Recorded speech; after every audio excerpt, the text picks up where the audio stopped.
Good morning. Yan,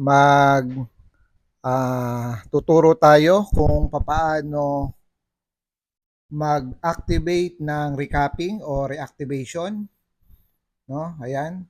Ang gagawin lang natin, maglalagin tayo sa account natin. Yan.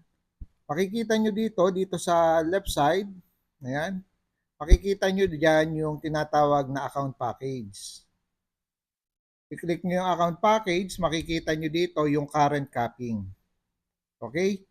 Ngayon, dahil ako, malapit na maubos yung capping ko, ang gagawin ko, mag-a-activate ako ngayon o magre-reactivate ako ngayon ng industrial account. Paano ba ginagawa yung pag-activate na yan? Ang gagawin mo dito din, no? Dito rin sa account ano, sa account package. Ang gagawin mo, i-swipe mo lang papunta sa right side, makikita mo diyan. Ayan. May makikita ka itong red na to, no? Ayan po 'yon. Recapping or upgrade, no? Magre-recapping ka o mag-a-upgrade ka, dito ka lang pupunta. Okay?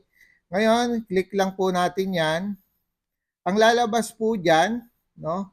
Naka-industrial na kasi ako di ba? Gagawin ko lang, magre-recapping ako, magre-reactivate ako ng industrial package din.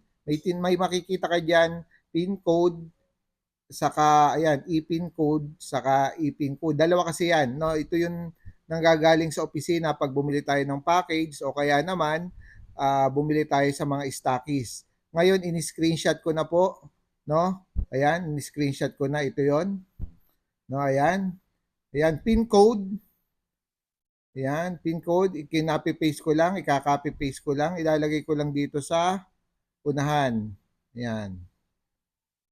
Ayan. Ilalagay natin yan, ipe-paste lang po natin. Then, kokopyahin natin yung pangalawa. No? Copy ko yan. Okay. Okay, then, ilalagay lang natin yung security code. Kung ano yung lumabas dyan sa ilalim, katulad ngayon, 722124, ikakopy lang natin.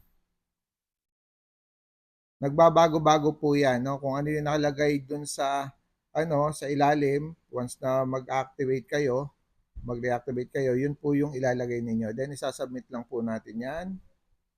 Processing, okay. May makikita ka dito, failed to recapping.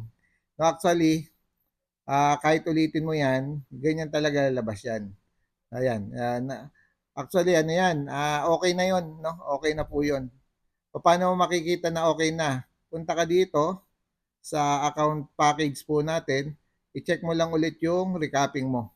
Kanina, 11,500, di po ba? Ngayon po, 211,500 na po yung current capping po natin. Ibig sabihin, na-activate na po natin o na-activate na po yung code na ipinasok po natin kasi nadagdagan na po yung tinatawag na current capping po natin. So, ganun lang po yung pag-reactivate o pag-upgrade po ng account po natin.